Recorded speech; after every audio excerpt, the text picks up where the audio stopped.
La apisonadora soviética. Era el verano de 1943 y en el frente oriental los ejércitos de Hitler se batían en retirada.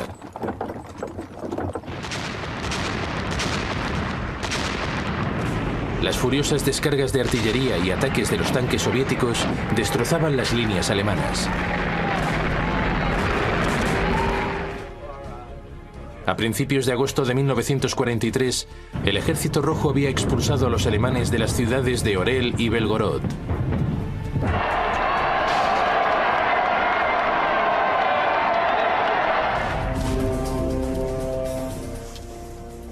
En Alemania, la respuesta de Hitler fue asumir un mayor control personal de todas las decisiones militares importantes.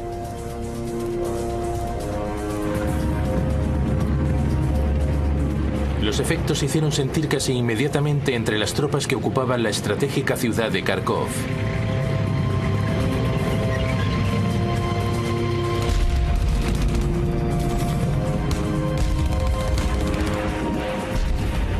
Las fuerzas soviéticas se acercaron a la ciudad desde tres flancos.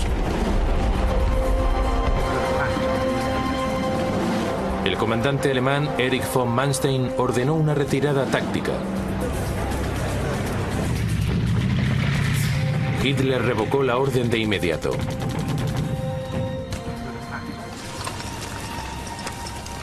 Los alemanes se atrincheraron.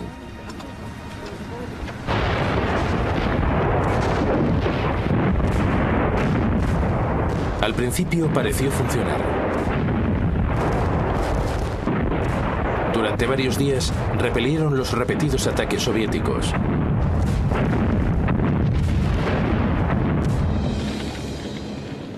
Más de 300 tanques rusos T-34 fueron destruidos.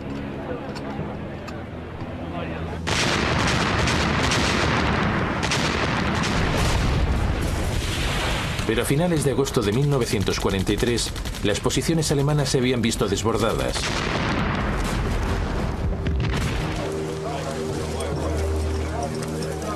Finalmente, Manstein desobedeció a su Führer y ordenó a sus hombres que huyesen.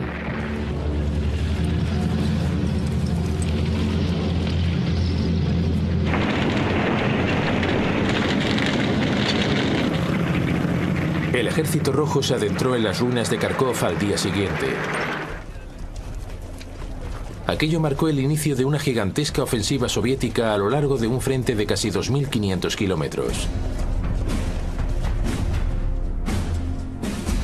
Se extendía desde Rostov en el sur hasta Smolensk en el norte.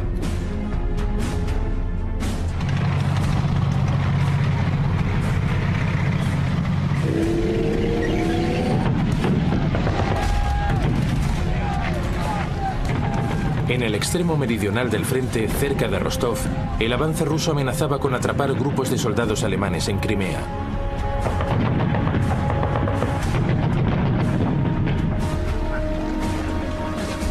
Una vez más, Manstein solicitó permiso para la retirada. La única respuesta que recibió fue un mensaje de Hitler: no haga nada, yo mismo iré allí. Pero nunca lo hizo.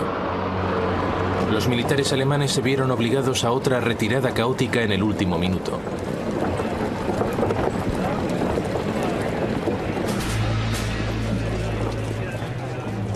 La retirada se agravó por la presencia de bandas de partisanos curtidos en combate. Los alemanes respondieron con la ferocidad predecible.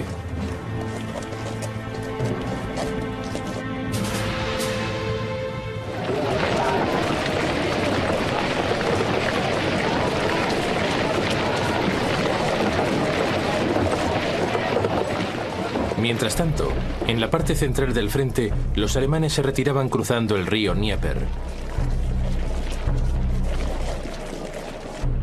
En su huida volaron más puentes, convirtiendo el río en una formidable línea defensiva.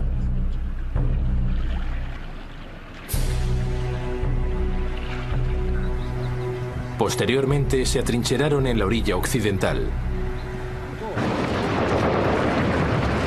La respuesta de Stalin fue ofrecer la mayor condecoración de la Unión Soviética al primer soldado del Ejército Rojo que cruzase el río.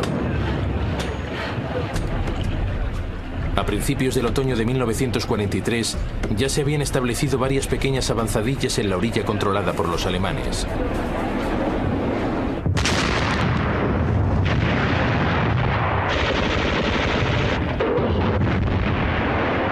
Pero allí se toparon con la decidida resistencia alemana. Los combates se extendieron por todo el Dnieper a lo largo de octubre de 1943.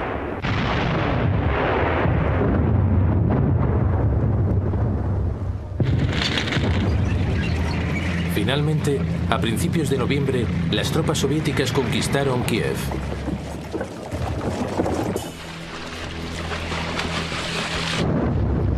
A lo largo del río, los alemanes fueron expulsados de sus posiciones defensivas y se vieron obligados a retirarse más hacia occidente.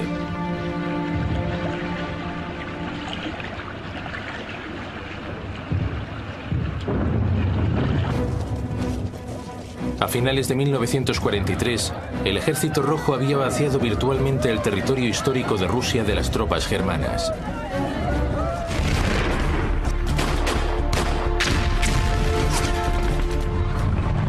A principios de enero de 1944, las fuerzas del primer frente ucraniano avanzaron desde el norte hacia la ciudad de Korsun.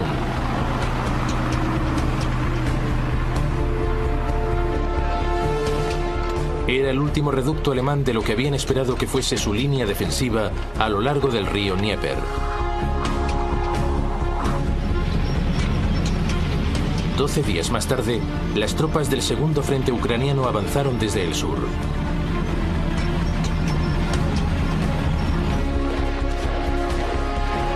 El ataque siguió el patrón soviético ya habitual. En primer lugar, se agrupaba un número impresionante de tropas. Los alemanes nunca sabían cuándo comenzaría el primer asalto.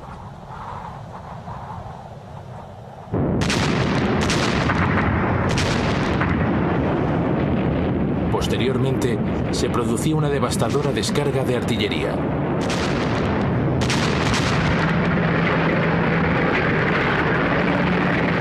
A continuación, los tanques del Ejército Rojo abrían un hueco a través de las defensas alemanas.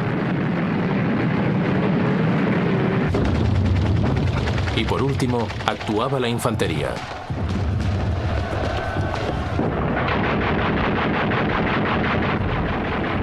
En Korsun, quedó claro desde el primer momento que los alemanes se iban a ver superados.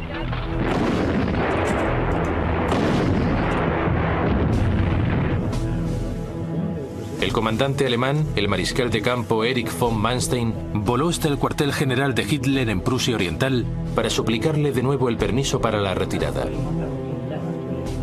Pero Hitler volvió a negarse.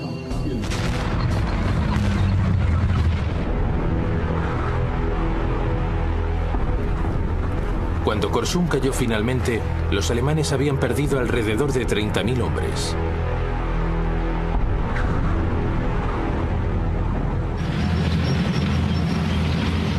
Las fuerzas del Ejército Rojo avanzaban cada vez a mayor velocidad.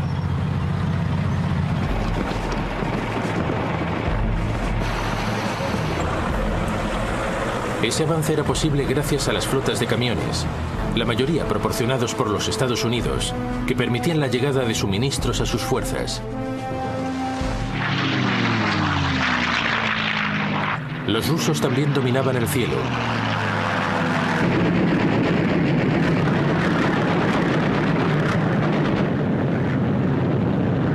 Los cazabombarderos Stormvik de las fuerzas aéreas soviéticas provocaron graves daños entre los blindados alemanes y las columnas de suministro.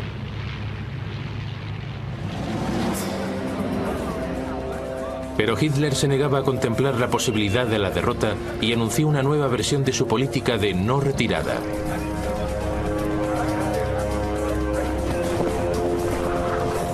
Ordenó a las tropas germanas que creasen lo que llamó áreas fortificadas o bastiones locales.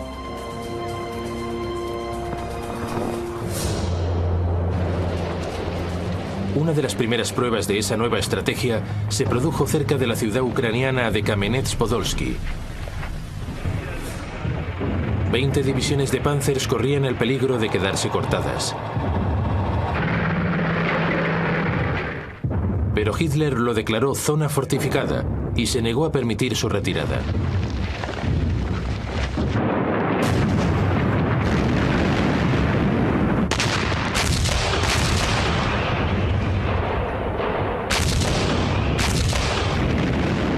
En medio de los cruentos combates, se produjo una violenta discusión entre Hitler y Manstein que se veía entre la espada y la pared.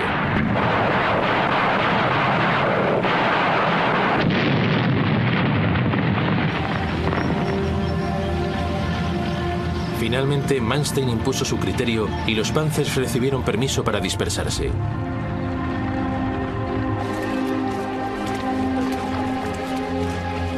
Diez días después, unos 200.000 soldados del primer ejército Panzer alcanzaban sanos y salvos las líneas alemanas unos 150 kilómetros al oeste.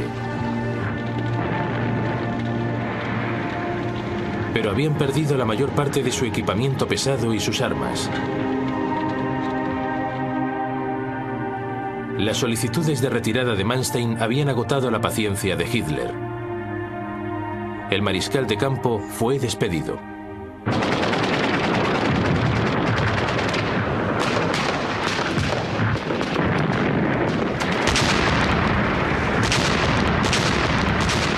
Más al sur, los alemanes trataban de contener el torrente soviético en el río Yezhny-Bug.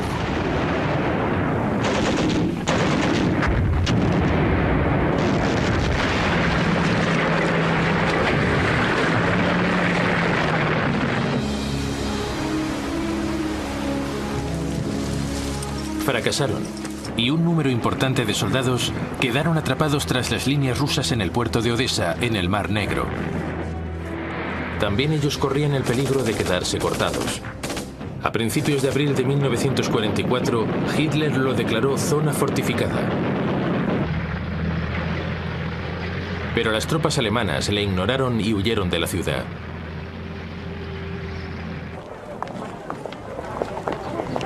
Pocos días más tarde, el 10 de abril, Odessa era liberada.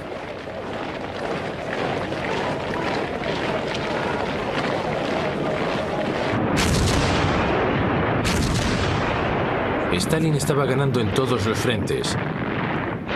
Ahora ya podía centrar su atención en la ciudad del norte de Rusia que había padecido el acoso nazi durante años.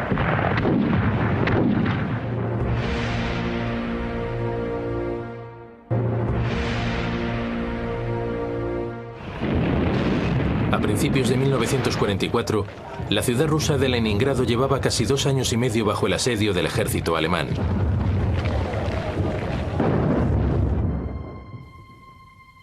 Durante el primer invierno, casi 500.000 de personas murieron de hambre.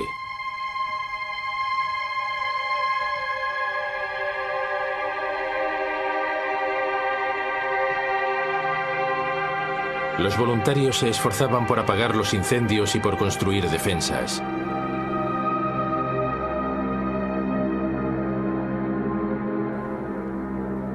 Pero en 1944, la vida en la ciudad se había vuelto casi insoportable.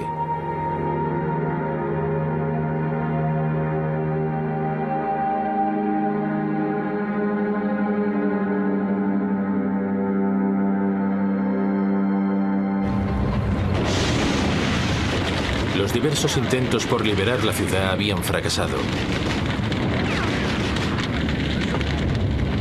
Uno de ellos, en 1942, condujo a la captura de más de 50.000 soldados del segundo ejército de choque soviético.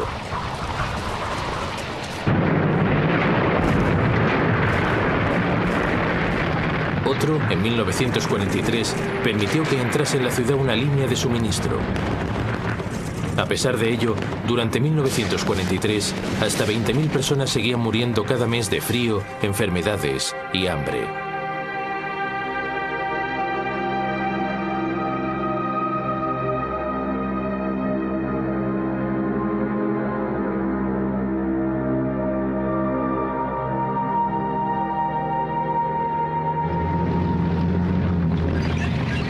En enero de 1944, sin embargo, con los alemanes retirándose precipitadamente, Stalin centró su atención en la difícil situación de la ciudad.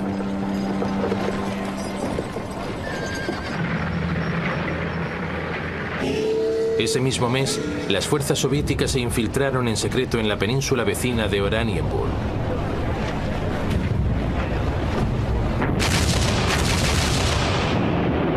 El ataque contra las posiciones alemanas comenzó con un furioso bombardeo de 65 minutos.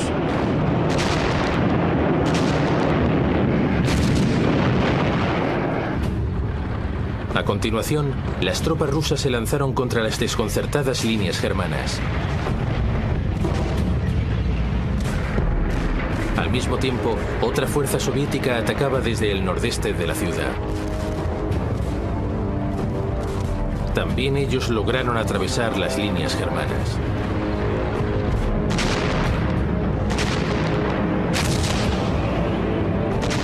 Durante 3 días, el comandante alemán, el mariscal de campo Georg von Küchler, resistió. Finalmente, solicitó a Hitler permiso para retirarse. Hitler, como siempre, se negó.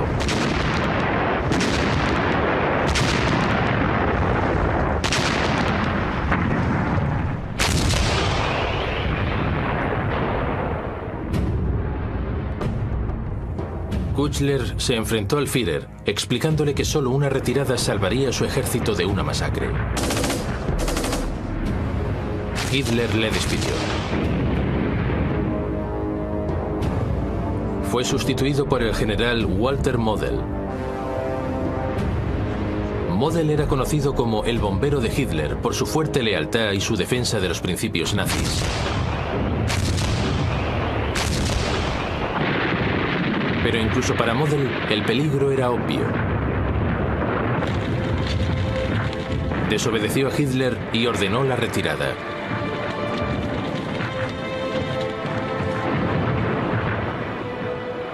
Después de 2 años y medio, al fin se había levantado el asedio de Leningrado.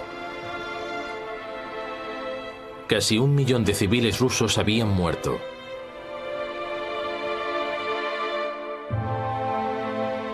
El alivio en la ciudad fue inmenso.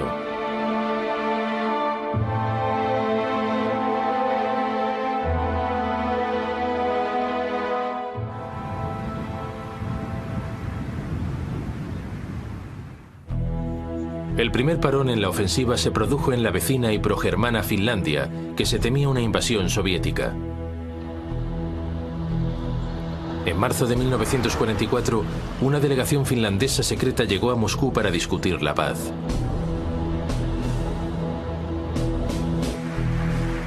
Las condiciones de Stalin eran duras. Exigió la región de Petsamo, en el extremo norte de Finlandia, una zona rica en níquel, un importante ingrediente para la fabricación de aleaciones de metal.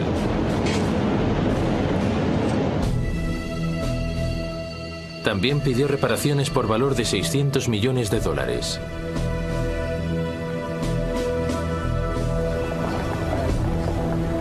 Los finlandeses se negaron y se prepararon para la invasión soviética. Pero Finlandia podía esperar. El alto mando soviético, o Stavka, como se le conocía, tenía problemas más apremiantes hacia el sur.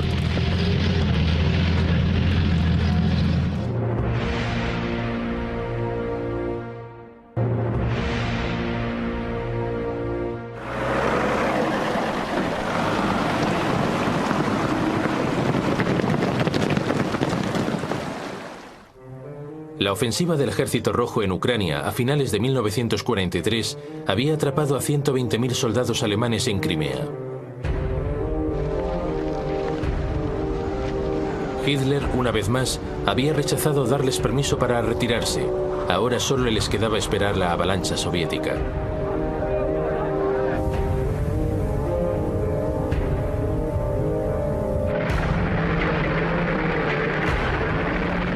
Esta se produjo a principios de abril, 2 meses después de que se levantase el asedio de Leningrado. Las tropas del Cuarto Frente Ucraniano invadieron Crimea desde el norte.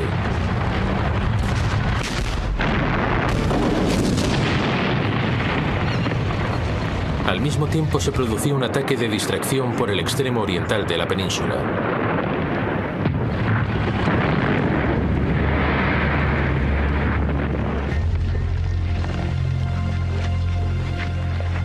En menos de un día, las tropas del eje tuvieron que cederles paso.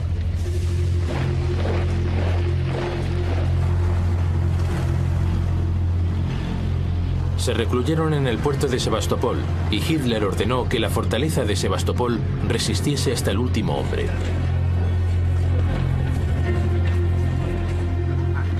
No tenían la más mínima esperanza.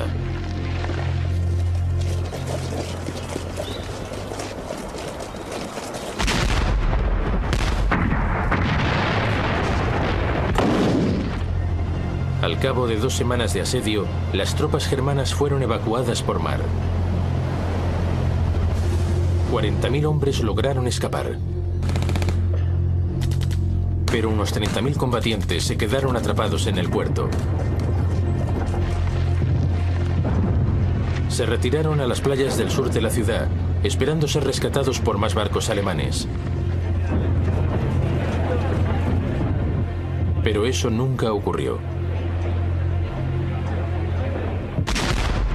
La evacuación fue interrumpida por un bombardeo de la artillería soviética.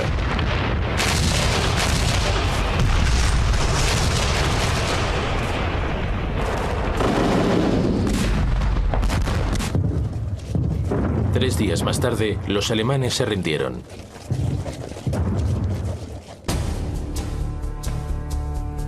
Mientras tanto, en la parte noroccidental del país, los alemanes todavía ocupaban buena parte de lo que hoy es Bielorrusia. Pero el Ejército Rojo se había apoderado de una vasta franja de terreno entre Polonia y Rumanía.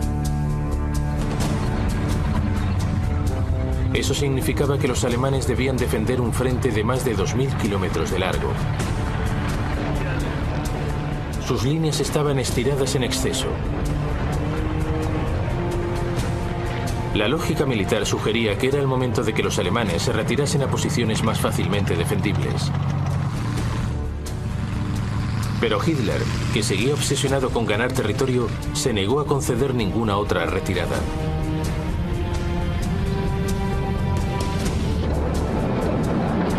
El ejército alemán iba a seguir pagando un alto precio por las ambiciones constantes y poco realistas de Hitler.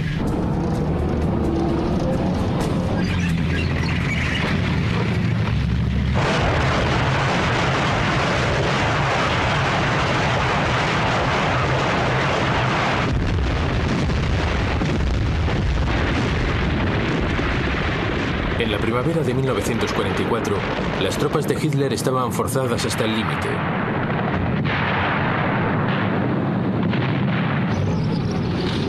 Por todo el frente oriental, sentían la imperiosa necesidad de la llegada de refuerzos.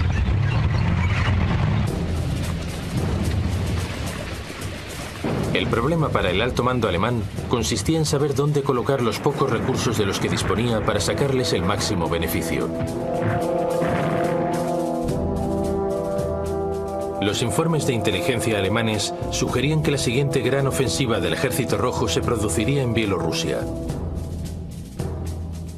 Pero Hitler no estaba de acuerdo. Estaba convencido de que Stalin golpearía el sur para apoderarse de los yacimientos petrolíferos rumanos. Los dos estaban equivocados, al menos en un primer momento. A principios del verano, el Ejército Rojo centró al fin su atención en Finlandia.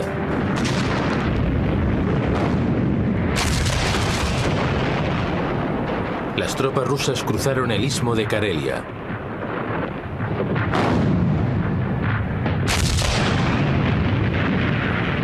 Tras 2 días de combates, los finlandeses se vieron obligados a retirarse.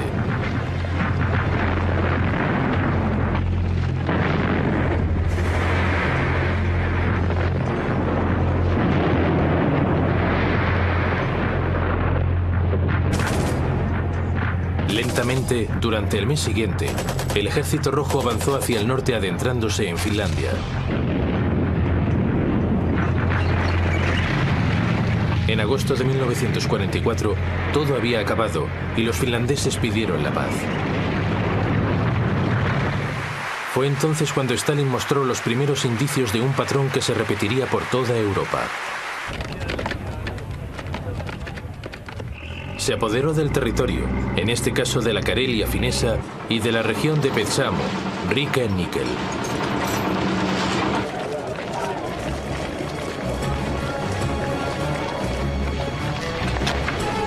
A continuación, Stalin centró su atención en Europa Central. En verano de 1944 lanzó lo que llamó la Operación Bagration, en honor a un héroe ruso de las guerras napoleónicas.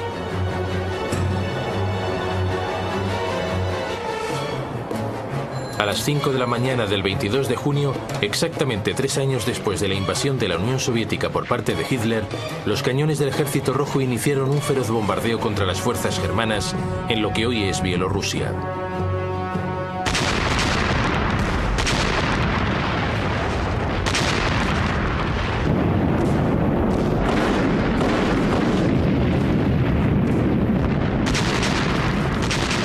Era exactamente el lugar donde meses antes los informes de inteligencia alemanes habían sugerido que se produciría un ataque. Pero como Hitler los había ignorado, la zona estaba mal defendida. Fue otro de sus errores.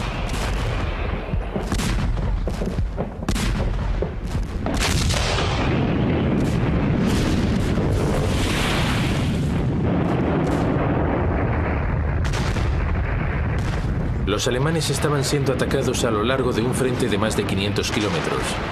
En algunos lugares, los rusos utilizaban más de 400 cañones cada 2 kilómetros.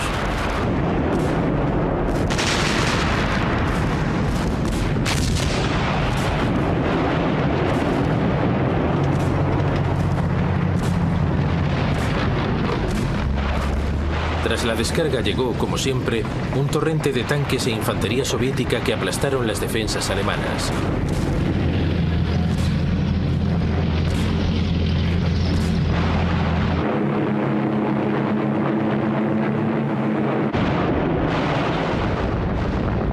Para complicar todavía más las cosas para los alemanes, apenas contaban con ayuda aérea. Buena parte de la Luftwaffe seguía enredada en la defensa del territorio alemán. Fue entonces cuando se hizo aparente la locura de Hitler, que suponía luchar una guerra en 2 frentes. Las fuerzas aéreas soviéticas operaban casi sin oposición.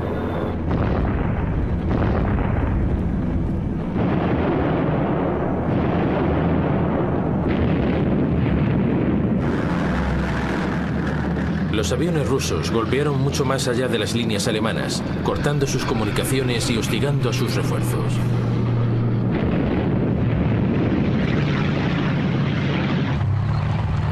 Al cabo de 36 horas, los Panzers alemanes habían sido barridos del mapa.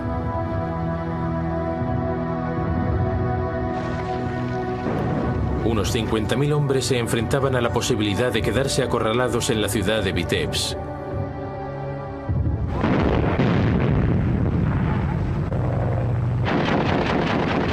Hitler se negó inicialmente, como ya era una rutina, a permitir su retirada. Cuando finalmente accedió, al día siguiente, ya era demasiado tarde para muchos de sus soldados. 4 días después, Vitebsk había caído. 20.000 soldados del eje murieron y 10.000 cayeron prisioneros.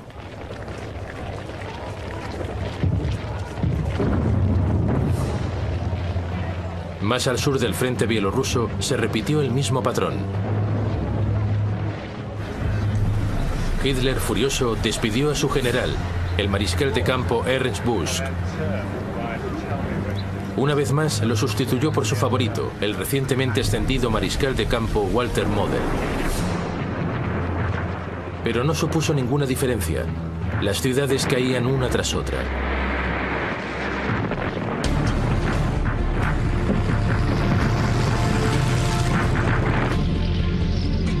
La capital de Minsk estaba ya a su alcance.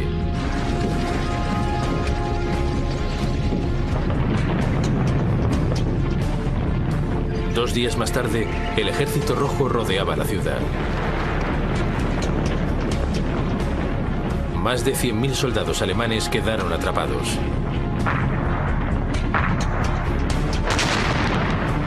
Las fuerzas soviéticas les bombardearon.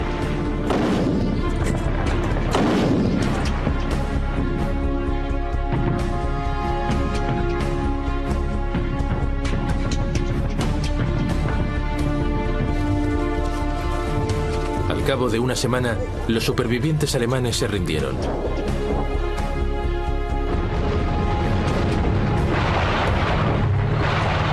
El incontenible avance ruso continuó por los estados bálticos.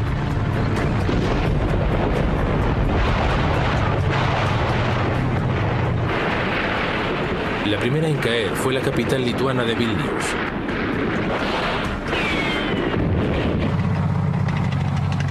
Los alemanes se batían en retirada por todo el frente oriental. Tras ellos dejaban ciudades y campos totalmente arrasados.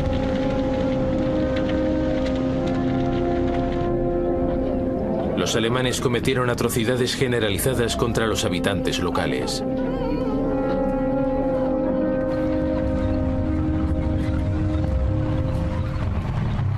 Sin embargo, nada podía preparar al Ejército Rojo para lo que estaban a punto de descubrir. El 23 de julio de 1944, las fuerzas soviéticas llegaron al pequeño pueblo polaco de Majdanek, cerca de Lublin. Allí se toparon con la primera evidencia de la solución final de Hitler, el campo de exterminación de Majdanek. Se trataba de un campamento diseñado para el asesinato de judíos a escala industrial. Pero cuando se filtraron los primeros informes soviéticos de lo que habían encontrado, los aliados occidentales simplemente los rechazaron.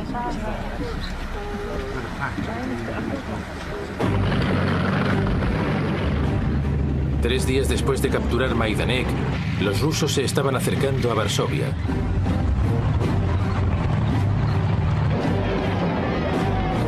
Allí el Ejército Rojo hizo un alto en el camino. Stalin se preparó entonces para hacer lo mismo que había hecho antes Hitler, apoderarse de los territorios, no en el nombre del Lebensraum, sino en el del comunismo.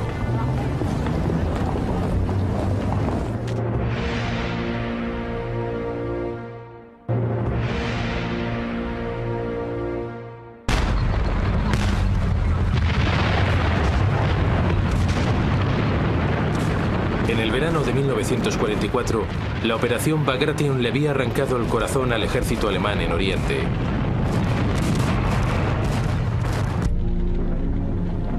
Más de 300.000 soldados del eje habían muerto.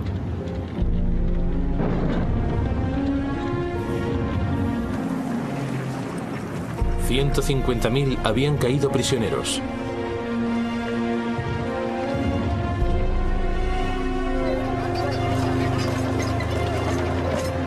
El Ejército Rojo se detuvo y se atrincheró en el río Vístula, al sur de Varsovia.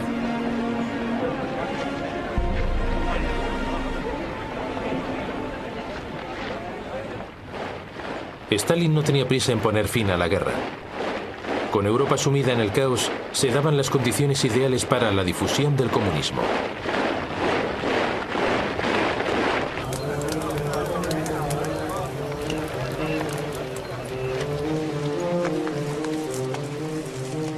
Las primeras víctimas de los cálculos políticos de Stalin fueron los polacos. El 1 de agosto de 1944, el Ejército Popular Polaco se levantó en Varsovia contra la ocupación nazi.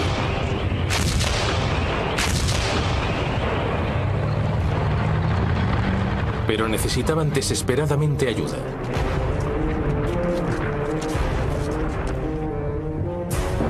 El Ejército Rojo, acampado justo al sur, estaba perfectamente situado para proporcionársela.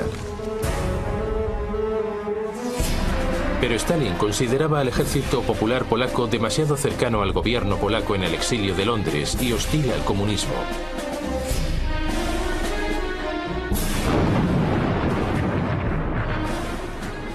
Así que dio la espalda al sufrimiento de los combatientes polacos.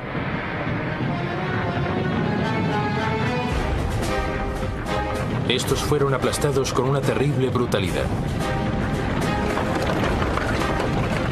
Los alemanes no serían expulsados finalmente de Polonia hasta la intervención del ejército ruso en enero de 1945.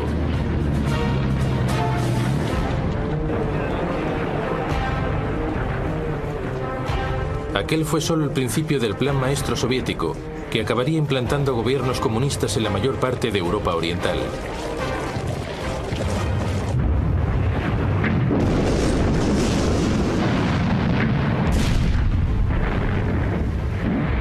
Al norte, los contingentes del Ejército Rojo seguían expulsando a los alemanes de los estados bálticos, que posteriormente se incorporarían a la Unión Soviética.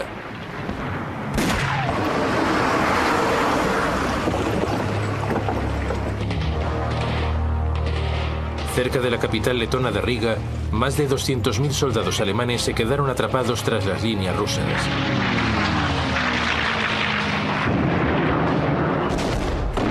Pero Hitler, todavía decidido a aferrarse a su Lebensraum, rechazó aprobar la retirada.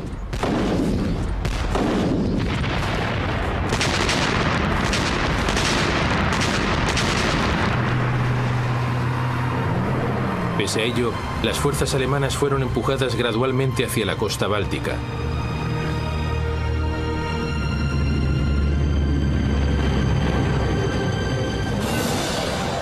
A mediados de octubre de 1944, los alemanes acabaron apiñados en la península de Curonia, al oeste de Riga.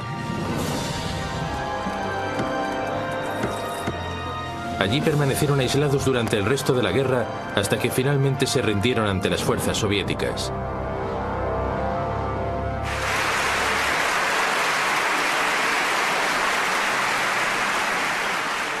Stalin, mientras tanto, se estaba apoderando ya de otros territorios en Europa Oriental. Podría haber avanzado directamente hacia el oeste en dirección a Alemania. En cambio, unidades del Ejército Rojo avanzaron hacia el sur en una amplia ofensiva sobre los Balcanes.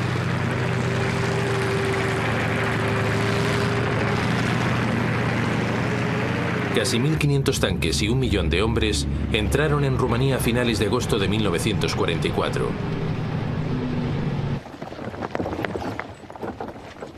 Las fuerzas defensoras del eje contaban con menos de 400 tanques y apenas 800.000 soldados.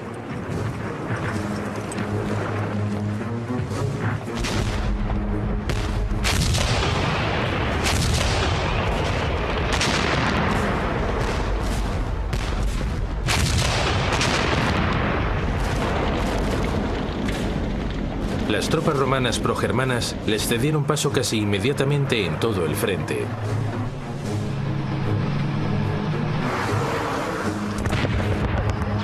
Tres días más tarde, amplios grupos de soldados alemanes se rindieron cerca de Kishinev. Hitler emitió el mandato habitual: nada de retiradas.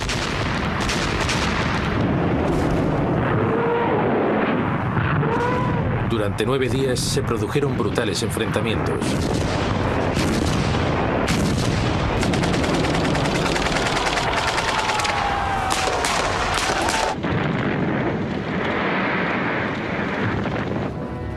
Más de 180.000 soldados alemanes murieron o cayeron prisioneros.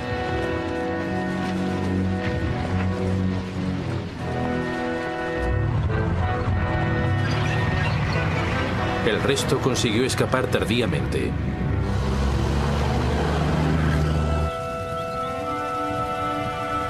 A finales de agosto, fue arrestado el dictador rumano progermano, el mariscal Ion Antonescu. Rumanía se rindió.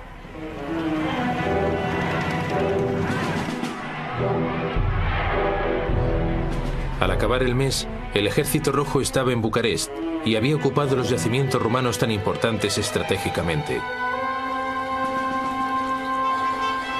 Eso significaba que Alemania había perdido su principal suministro de petróleo.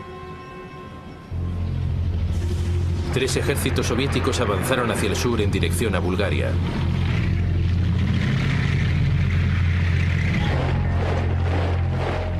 Bulgaria había intentado mantenerse neutral, pero pronto fue engullida también por el Imperio Soviético.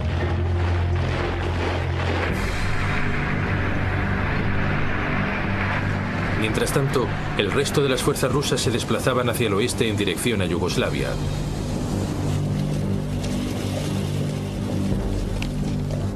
Los soldados alemanes situados más al sur, en Grecia, corrían el riesgo de quedar aislados.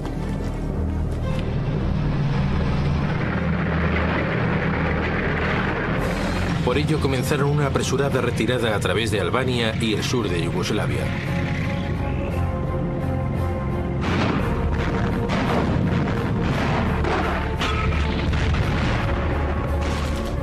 Durante el trayecto, sufrieron el acoso de los partisanos albanos y yugoslavos.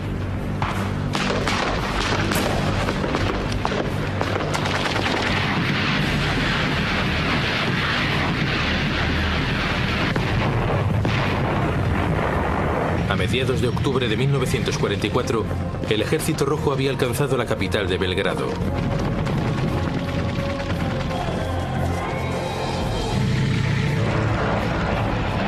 Solo entonces comenzó a avanzar hacia el norte y el oeste en dirección a Hungría primero y a Alemania después.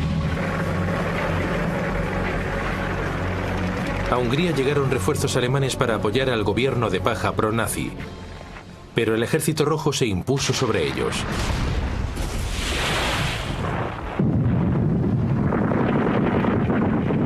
Ocho semanas más tarde, había sitiado Budapest.